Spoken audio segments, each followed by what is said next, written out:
Look, I didn't want to be a half-blood. If you're reading this because you think you might be one, my advice is, close this book right now.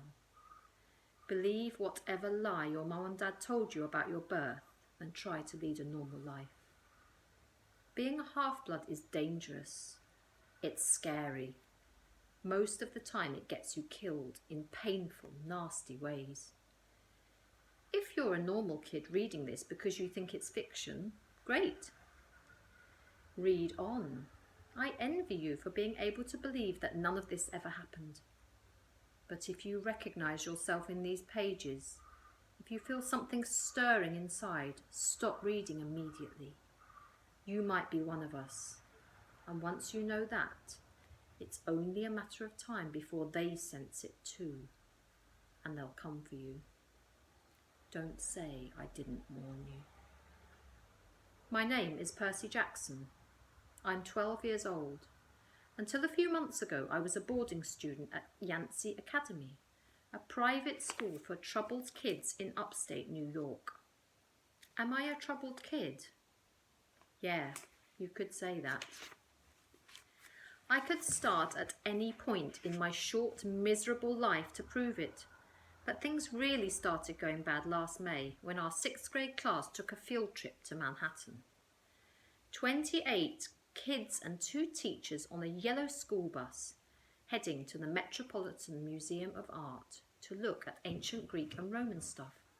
I know, it sounds like torture. Most field trips were. But Mr. Brunner, our Latin teacher, was leading this trip, so I had hopes. Mr. Brunner was this middle-aged guy in a motorised wheelchair. He had thinning hair and a scruffy beard and a frayed tweed jacket which always smelled like coffee. You wouldn't think he'd be cool, but he told stories and jokes, and he let us play games in class. He also had this awesome collection of Roman armour and weapons, so he was the only teacher whose class didn't put me to sleep. I hoped the trip would be okay. At least, I hoped that for once I wouldn't get in trouble. Boy, was I wrong. See, bad things happen to me on field trips. Like at my 5th grade school when we went to the Saratoga battlefield. I had this accident with a Revolutionary War cannon. I wasn't aiming for the school bus, but of course I got expelled anyway. And before that, at my 4th grade school, when we took a behind-the-scenes tour of the Marine World shark pool, I sort of hit the wrong lever on the catwalk, and our class took an unplanned swim. And the time before that, well, you get the idea. This trip, I was determined to be good. All the way into the city, I put up with Nancy Bobofit, the freckly, red-headed kleptomaniac girl, hitting my best friend Grover in the back of the head with chunks of peanut butter and ketchup sandwich. Grover was an easy target. He was scrawny. He cried when he got frustrated. He must have been held back several grades because he was the only 6th grader with acne and the start of a wispy beard on his chin.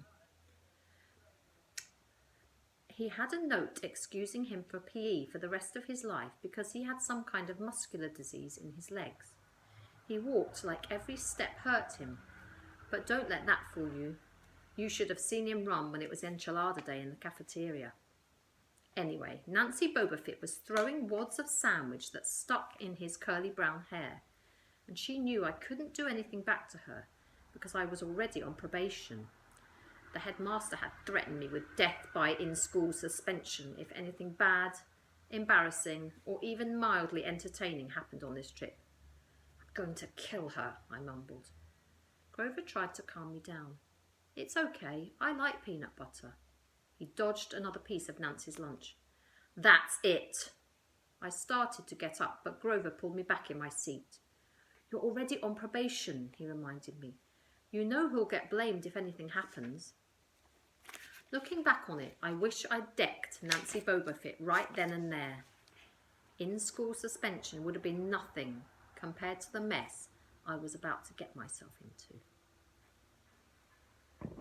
And that is an excerpt from Percy Jackson and the Lightning Thief.